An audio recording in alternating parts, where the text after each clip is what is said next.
കഥ പറയായിരുന്നു.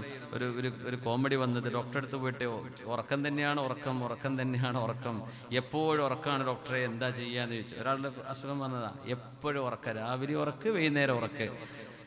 അപ്പോൾ ഡോക്ടർ ചോദിച്ചു, ഏത് മൊബൈലാണ് ഉപയോഗിക്കുന്നത്? അപ്പോൾ 3310 പണ്ട് നോക്കിയൻ്റെ കട്ട ഫോണാണ് ഉപയോഗിക്കുന്നത്. പിന്നെ ഫോൺ അടിയന്തരമായിട്ട് മാറ്റാം, നല്ല സ്മാർട്ട് ഫോണും അതിൽ ഫേസ്ബുക്കും ഇൻസ്റ്റഗ്രാമും ഇതൊക്കെ ഡൗൺലോഡ് ചെയ്താലേ ഉറക്കം വരൂല. അതന്നെ ഒരു പരിഹാരം എന്ന് പറഞ്ഞു കൊടുത്തു. സുബ്ഹാനല്ലാഹ്. നമ്മുടെ സംഗതി കോമഡി ആണെങ്കിലും നമുക്കിപ്പോൾ ഉറങ്ങാൻ നേരമുണ്ട് ഫേസ്ബുക്കും ഇതൊക്കെ നോക്കി തീർന്നിട്ട്.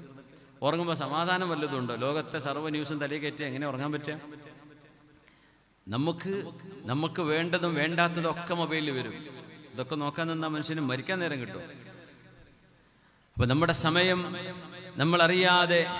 നമ്മളറിയാതെ സമയം നമ്മളെ കൊന്നുകൊണ്ടിരിക്കുകയാണ്. ഈ ഡോക്ടർ ഇത് അങ്ങനത്തെ ഉള്ള കഥയൊന്നും ആയിക്കൊള്ളുന്നില്ല, പക്ഷേ അതിലൊരു പൊരുൾ കിടക്കുന്നുണ്ട് അല്ലേ?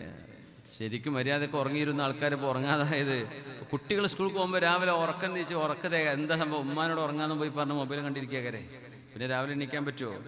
സ്കൂളിൽ പോകാൻ പറ്റുമോ? അവർക്ക് അവിടുന്ന് മര്യാദയ്ക്ക് ഇരുന്ന് പഠിക്കാൻ പറ്റുമോ? സമയവും ശ്രദ്ധയും ഒക്കെ ചിതറിപ്പോവല്ലേ? അതുകൊണ്ട് നമ്മുടെ സമയം ഈ ഫേസ്ബുക്കിലും സോഷ്യൽ മീഡിയയിലും അനാവശ്യമായ കാര്യങ്ങൾക്ക് വേണ്ടി ചെലവഴിക്കുന്നതിന് പകരം വിശുദ്ധമായ ഖുർആനും അദ്കാറുകളും ഓതിക്കോളി. അതൊന്നും പറഞ്ഞുതരാനും പാടില്ല, അതൊന്നും ചെയ്യാനും ആളില്ല.